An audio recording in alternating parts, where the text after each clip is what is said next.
The Joe Rogan Experience. First of all, congratulations on the recent ruling. Was a Ninth District Court of Appeals. Is that what it was? It said that what you exposed with the warrantless wiretapping was, in fact, illegal. And there are many people that are calling for you to be pardoned now. Yeah, it's so much has happened. This ruling, this is actually not the first time the federal government has, or the appeals courts have struck down some of the federal surveillance programs as unlawful. But this one is really important because it happened from an appeals court. It wasn't from a single judge. It was from a panel of judges. And what they had ruled was that the NSA's bulk collection of Americans' phone records was illegal. And this is the very first sort of mass surveillance program that I and the journalists, really the news was broken back in 2013. So this is a huge victory for privacy rights. What it means is there was this provision of the Patriot Act. Like, remember the Patriot Act? Remember like a zillion years ago? I do. Everybody was like, oh, Patriot Act, Patriot Act. Your friend Alex Jones, I think he was worried about the Patriot Act. It's a terrible name. There's a real problem with that name. Because if you're against the Patriot Act, it's like against babies. It's like this is the Pro-Baby Act, but meanwhile, Pro-Baby Act, they get to look through your email. You know what I mean? It's like the word patriot is attached to that in a very disingenuous way. Like calling that the Patriot Act is it's really creepy that they could do that. It should have like a number, like Bill A1. Yeah. You know what I'm saying? Right. So you can debate the merits of it. It's just so much propaganda attached to that name. Like the Patriot Act. This is one of the funny things because it should be a warning for anybody who's in like, just anywhere in the country and they hear on the news they're talking about like the Save Puppies, Act. There's actually one that's they've been trying to push through recently, which is basically outlawing meaningful encryption from the major internet service providers. Like if Facebook or Google, for whatever reason, got out of bed in the morning and they actually wanted to protect the security of your communications in a way that even they can't break. Like right now, Google and Facebook, they do a great job keeping other people from spying on your communications. But if Google wants to rifle through your inbox, right? If Facebook wants to go through all your direct messages and give that to the federal government, like you tap one button and boom, they've got all of it. It happens every single day. Well, companies like Facebook have recently realized this is a real problem for them because first off, they get all these censorship demands that you've seen where like there's deplatforming requests. And if it happens in one country, right, like if the U.S. Government is allowed to decide what can and can't be said by this person on this platform, or the U.S. goes, look, we got a court warrant. They said, or a judge said, we think this person's a criminal. We want you to hand over everything you have on this person. And they do it, right? Facebook does this. Well, guess who's next, right? The Russian government shows up at the door the next day. The Chinese government shows up at the door the next day. And if these companies don't play ball, they get shut down in that country. They can no longer operate. And so the idea that a lot of them have that they've considered, and this has actually become a bigger thing in the COVID crisis, where we start talking about like contact tracing. These companies want to know where everybody is at all the time so they can hand this over to medical authorities or whatever. There's this idea called end-to-end encryption, which what it means is that when you send a message, when Billy sends a message to Bobby, Billy and Bobby both have the keys to unlock that message. And it could be sent through Facebook. It could be sent through Google. It could be posted, on a bulletin board in the town square. But without that key, which the people who run the bulletin board, right, the people who own the bulletin board, Google, Facebook, they don't have that key. Only the phones at the end, the laptops at the end, the people who own those, they're the only people who have the key. So if somebody comes to Facebook and says, we want to see that information, Facebook hands over the encrypted message, right? And Facebook goes, well, here you go. Here's our copy, but we can't read it. You can't either. Now you've got to actually do some work on the government side and go get that key yourself. And then you can read it, right? But we can't read it. Congress is trying to stop the basically proliferation of that basic end-to-end encryption technology. And they're calling it like the Child Online Predator Act or something like that, where they say it's all about protecting the posting of like child exploitation material and really, really horrible stuff. But that's not actually what the law is about. The law is about making it easier for spies and law enforcement to reach deeper and deeper into your life with a simple warrant stamped by any court. And the funny thing is, this never used to be the way law enforcement worked in the United States. I mean, when you hear about a warrant, what does that mean to you? What can the cops get with a warrant? Well, usually I think it means that they can come in your house and search. Right. The real issue with warrants when it pertains to encryption, like when you're talking about the Child Safety Act or whatever they're calling it, anyone would say, yes, we have to stop child predators. But the problem with having the ability to use something like that to stop child predators, in my eyes, I start thinking, well, if I really wanted to look into someone, what I would do is I would send them some malware that would put child pornography on their computer, and then I would have all of the motive that I need to go and look through everything. Like, say if they were a political dissident, if they were doing something against the government, and you were someone who was acting in bad faith, and you decided, okay, we want to look into this guy, but we don't have a warrant. What are the laws? What can we get away with it? Well, we have the Child Endangerment Act. And so because of that, we're allowed to peer into anything. But we just have to have motive. So we have to, well, do we have motive? All you'd have to do is, and we both know this, it's very easy to put something illegal on someone's computer if they're not paying attention.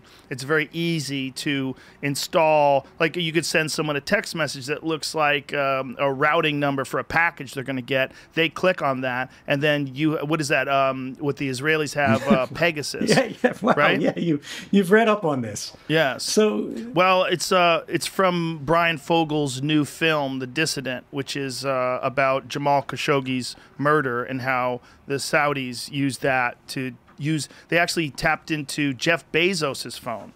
And that's where all of this is the suspicion, is that's where all of those National Enquirer photos came out and all the attacks on him, because they had access to his actual phone through this. So someone could easily get into your stuff if you're not paying attention, and then they could use whatever acts they've come up with, whatever it's the Patriot Act or whatever act, where they could just get into everything you're doing. Look at your WhatsApp messages. Look at your Facebook messages. It's real sneaky, and it's dangerous.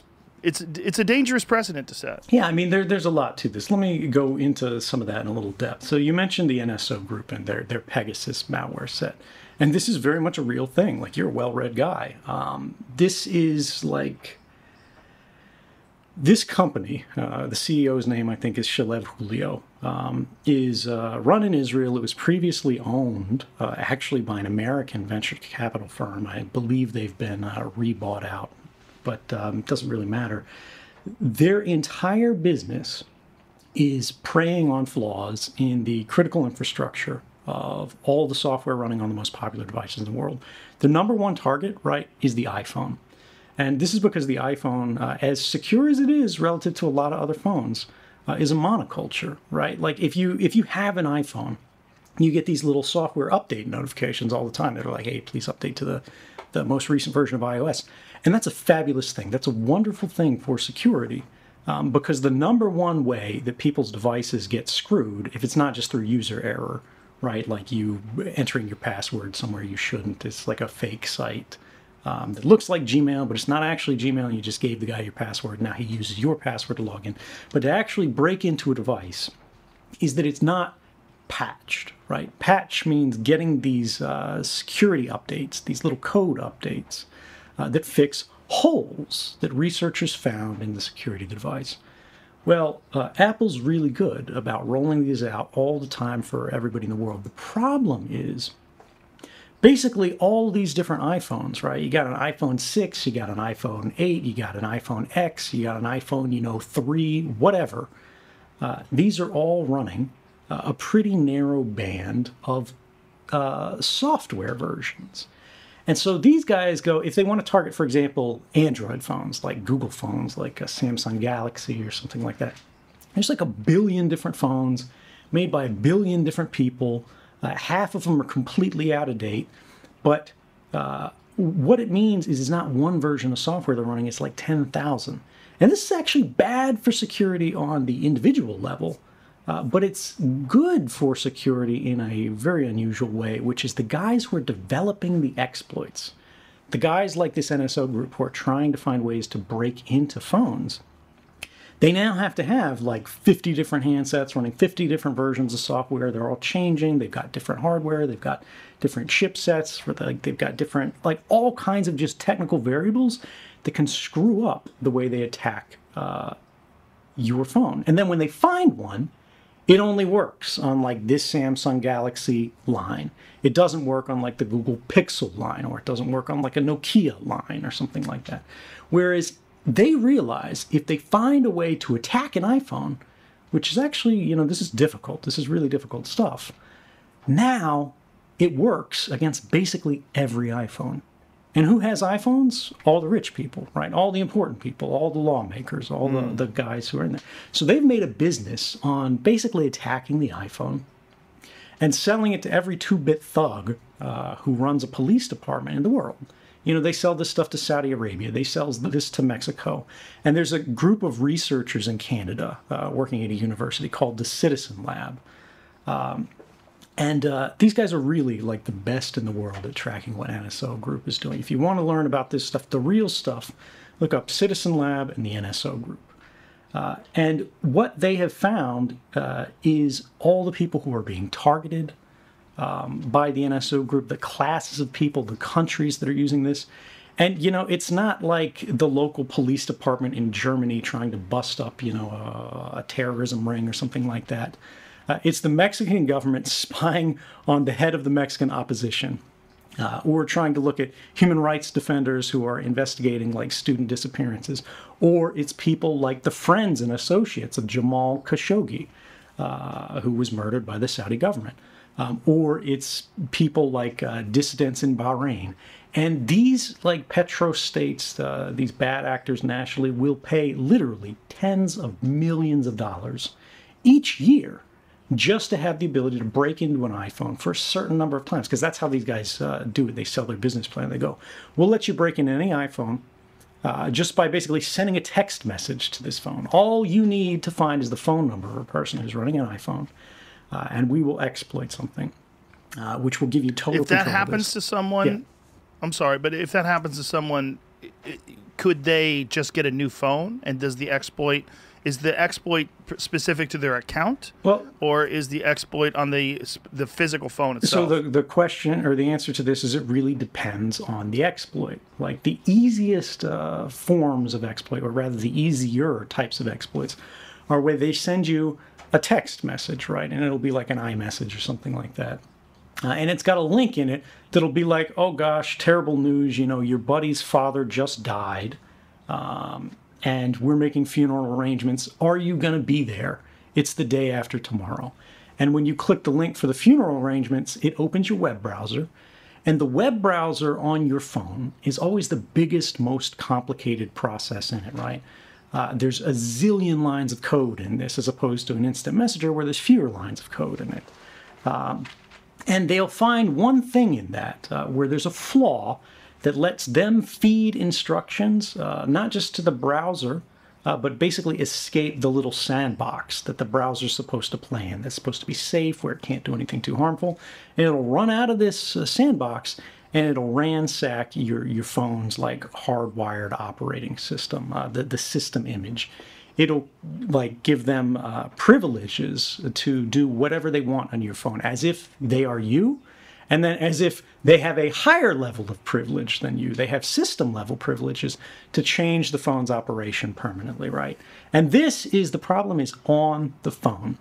You can replace the phone, right? And they'll lose access to that. But if they've already used that to gain the passwords that you use to access, your iCloud or whatever. When they have control of the phone, they've already got your photo roll, right? They've already got your contact list. They already have everything that you've ever put in that phone. They already have all your notes. They already have all your files. They already have everything that's in your message history, right? They can pull that out immediately.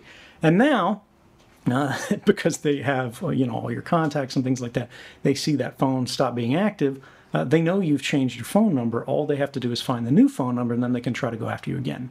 The benefit is, with that old style of attack, if you get that message and you don't click that link, you're somebody in a vulnerable class, right? You've had these kind of attacks against you before. It looks suspicious. You don't know who this person is. The number isn't right, something like that. And you save that link. You don't click the link. You don't do anything with that link, but you send it to a group like Citizen Lab. They can basically use that link to basically use like a dummy phone, like a sort of a Trojan horse, to go to the site that would attack your phone and catch it. And this is what the sort of process that all of their research is based on. There are other more advanced types of attacks that actually don't have these defenses against them that are far more scary. Episodes of the Joe Rogan Experience are now free on Spotify. That's right, they're free. From September 1st to December 1st, they're going to be available everywhere. But after December 1st, they will only be available on Spotify, but they will be free. That includes the video. The video will also be there. It'll also be free. That's all we're asking. Just go download Spotify. Much love. Bye-bye.